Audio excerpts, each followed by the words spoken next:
नमस्कार बच्चों। आज हम पढ़ेंगे कक्षा द्वादश की हिंदी कोर।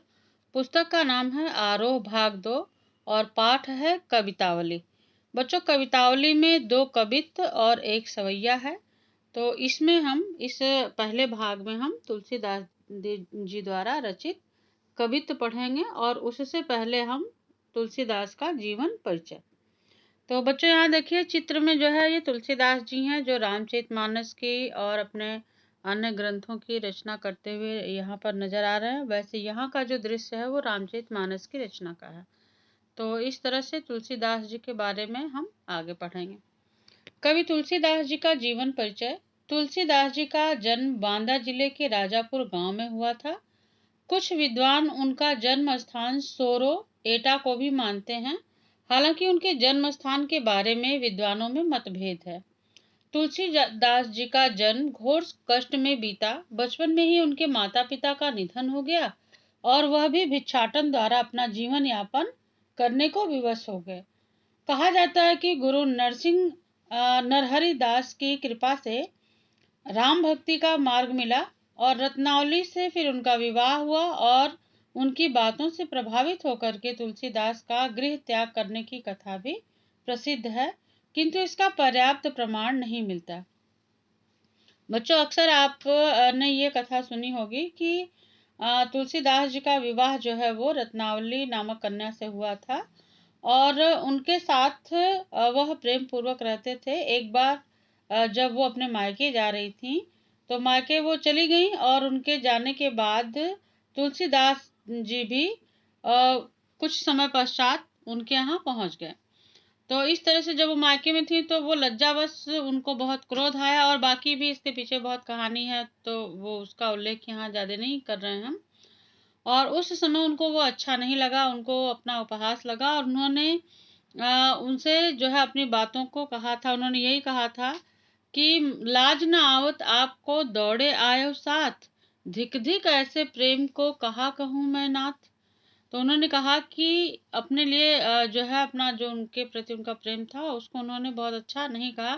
उन्होंने कहा कि अस्थित चर्म में देह में तामे ऐसी प्रीत, ऐसी जो भगवान में होती तो भवभीत। वो कहते हैं कि जितना मेरे में आप आसक्ति दिखा रहे हैं, इतना अगर प्रभु राम की भक्ति में आप अपना समय लगाते तो आप भी इस भव सागर से पार हो जाते। तो ये बातें जो है ऐसा ये कहानी आती है, लेकिन इसका कोई प्रामाणिक तथ्य नहीं मिलता है और कहा जाता है कि तब से तुलसीदास जी जो हैं वो घर से जो है वो विरक्त हो गए और फिर जो है नरहरि दास जी की कृपा हुई जिससे राम भक्ति का मार्ग उन्हें मिला और रामचरितमानस की उन्होंने रचना की। वह काशी, चित्रकूट, अयोध्या आदि तीर्थों में भ्रमण करते रहे। सन 1574 में अयोध्या में उन्होंने रामचरितमानस की रचना प्रारंभ की, जिसका कुछ अंश उन्होंने काशी में लिखा। बाद में वे काशी में रहने लगे और यहीं 1623 में उनका निधन हो गया। बच्चों, तुलसीदास जो है वो लोक मंगल की कामना के कवि कहे जाते हैं। उन्हें समन्वय का कवि भी कहा जाता है। तुलसीदास का भाव जगत धार्मिक, सांस्कृतिक और सामाजिक दृष्टि से बहुत ही व्यापक है।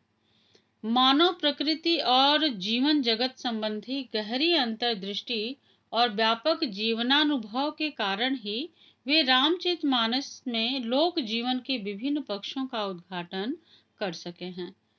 मानस में उनके हृदय की विशालता, भाव प्रसार की शक्ति और मर्म स्पर्शी स्थलों की पहचान की क्षमता पूरे उत्कर्ष के साथ व्यक्त हुई है।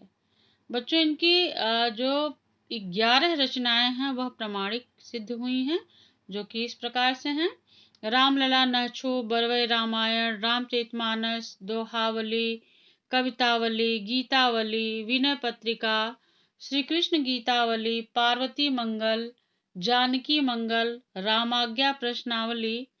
और इन सब में बच्चों जो रामचरितमानस है वह कवि तुलसीदास का सबसे बड़ा और सर्वश्रेष्ठ महाकाव्य माना गया है। विश्व साहित्य में इसका अनुपम स्थान है। इसके अलावा कवितावली, गीतावली और विनय पत्रिका उनकी प्रसिद्धि के आधार हैं।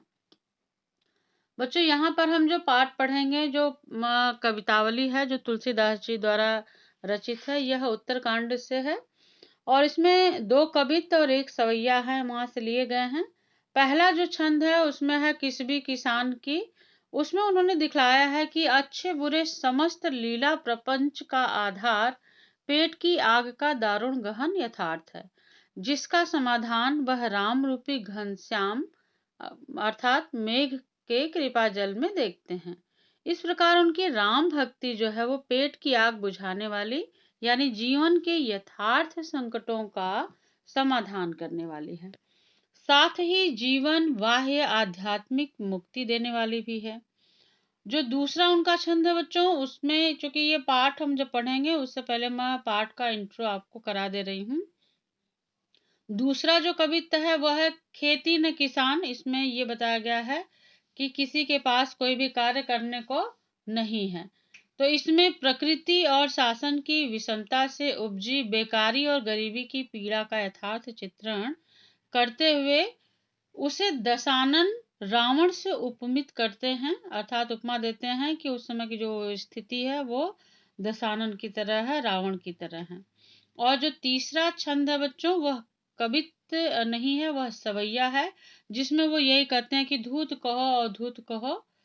तो उसमें भक्ति की गहनता और सघनता में उपजे भक्त हृदय के आत्मविश्वास का सजीव चित्रण है। उसमें उन्होंने राम और अपनी भक्ति के बारे में वर्णन किया है, जिससे समाज में व्याप्त जात पात और धर्म के विभेदक दुराग्रहों के तिरस्कार का साहस उत्पन्न होता है। तो इस प्रकार भक्ति की रचनात्मक भूमिका का संकेत यहाँ है, जो आज के भेदभाव मूलक सामाजिक राजनीतिक माहौल में अधिक प्रासंगिक है। तो बच्चों इसमें जो है अब हम पढ़ेंगे, इसमें जो पहला वाला कवित्त है वो देखिए। कवितावली है, उत्तरकांड से लिया गया है ये। किसबी किसान कुल बनिक भिखारी भाट, चाकर चपल नट चोर चार चेट की, पेट को पढ़त गुन गढ़त चढ़त गिरी, अटत गहन गन अहन अखेट की, ऊंचे नीचे करम धर्म अधर्म करी, पेट ही को पचत बेचत बेटा बेट की, तुलसी बुझाई एक राम घन श्याम ही थे, आगे बढ़वा गिते बड़ी है आगे पेट की। बच्चों ये जो पहला कवित्त है इसमें तुलसीदास जी ने राम नाम की महिमा का वर्णन करते हुए कहा है कि जो श्रमजीवी, जो श्रम करने वाले लोग हैं, जो किसान हैं, व्यापारी हैं, भिखारी हैं, भाट हैं, नौकर हैं, नट हैं, चोर हैं, दूत हैं और बाजीगर हैं, सब पेट की खातिर ही ऊंचे नीचे कर्म तथा धर्म करते हैं। वे पेट की खातिर अपने बेटा बेटी तक को बेच देते हैं। पेट की यह आग बड़वाग्नि से भी बड़ी है, इसे तो केवल राम कृपा के बादल ही शांत कर सकते हैं। इस पूरे कवितावली में ये जो पहला कवित्त है इसका पूरा अर्थ है ये इस तरह से। तो लाइन टू लाइन भी आप देख लीजिए चाहे तो। कह रहे हैं कि अब इसका अर्थ एक तरह से देखिए, इसमें सबसे पहले कुछ मुख्य बातें हैं जो मैं आपको बता दूं। भाषा जो है वो अवधि है और ये छंद जो है वो कवित्त है। इसके कवि तुलसीदास जी हैं और इसमें जो राम राज्य से पहले जो सामाजिक दशा थी उस सामाजिक स्थिति का वर्णन जो है इसमें तुलसीदास जी ने किया है। उन्होंने बताया कि उस समय की जो सामाजिक दशा थी वो अत्यंत दयनीय थी। कैसी थी? किसबी का अर्थ होता है धंधा चलाने वाला, धंधा करने वाला, रोजगार करने वाला, श्रमजीवी या मेहनत कश लोगों के लिए प्रयोग होता है ये। कुल का अर्थ होता है परिवार, बनिक का अर्थ होता है व्यापारी और भाट का अर्थ होता है चारण। जो चारण पहले के समय में भाट और चारण जो है वो प्रशंसा के गीत गाने वाले होते थे, जो राजा आदि के महल में होते थे, जो उनकी प्रशंसा में गीत जो है गाते थे। चाकर मतलब आप सभी समझ रहे हैं, नौकर चाकर जिसको कहते हैं नौकर। चपल नट मतलब बहुत तेजी से उछल कूद की क्रिया करने वाला कलाकार। कुछ भी तुरंत बना दे, तुरंत कर दे। चार का अर्थ है दूत। चेटकी मतलब बच्चों बाजीगर होता है। और गुण गढ़त, गुण गढ़ना, गुण मतलब गुण, गढ़त मतलब बनाना, विभिन्न प्रकार की कलाएं और विद्याएं सीखना। गिरि अर्थात पहाड़। अटत मतलब घूमता है। गहन गन घना जंगल। अहन मतलब दिन में। अखेटकी मतलब शिकारी। अधर्म मतलब पाप। पचत मतलब मरत। और बुझाई का अर्थ होता है शांत करना, शांत करता है। घनश्याम जो है, घनश्याम से तात्पर्य यहाँ काला बादल से है। बड़वागिते से तात्पर्य है जो जंगल की आग होती है। एक तो होती है आपके जो हमारे शरीर में जो अग्नि होती है वो जठराग्नि होती है।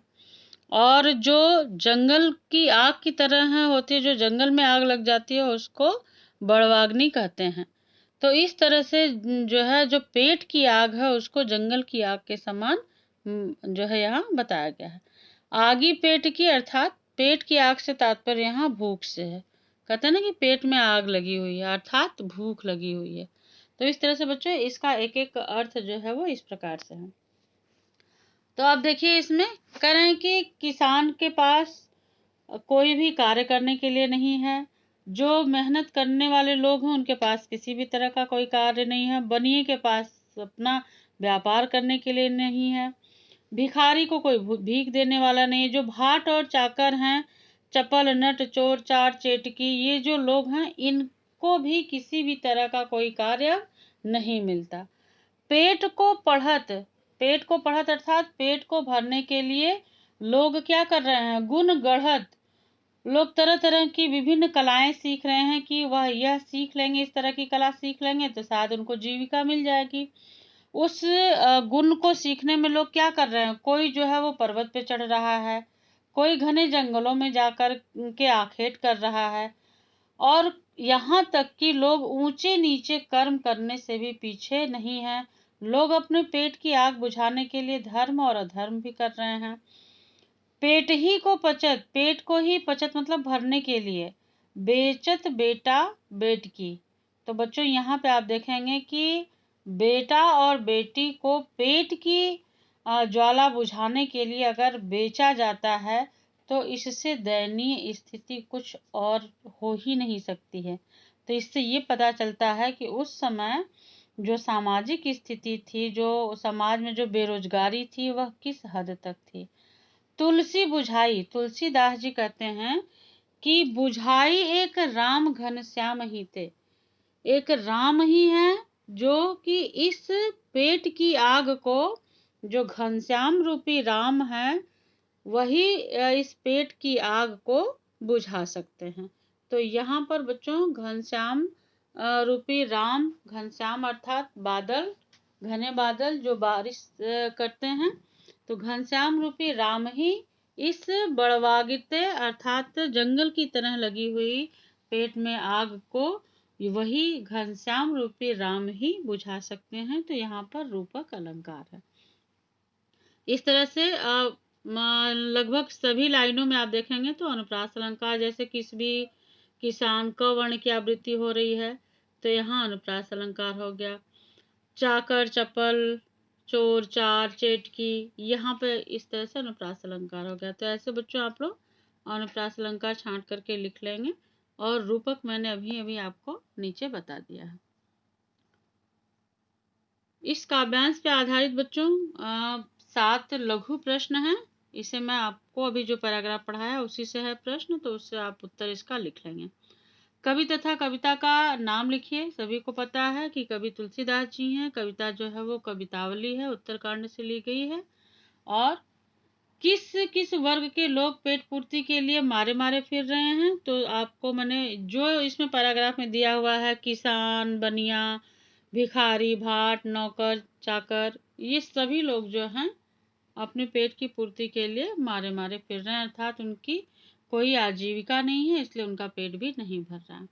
भूख और गरीबी का सबसे मार्मिक दृश्य कौन सा है, तो भूख और गरीबी का सबसे मार्मिक दृश्य बच्चों वह है जब लोग अपनी भूख को मिटाने के लिए, अपने पेट की ज्वाला को शांत करने के लिए अपने बेटा और बेटी को भी बेच देते हैं। कवि के अनुसार पेट की आग को कैसे शांत किया जा सकता है? तो कवि के अनुसार पेट की आग को घनश्याम रूपी बादल अर्थात राम ही उस पेट की अग्नि को शांत कर सकते हैं।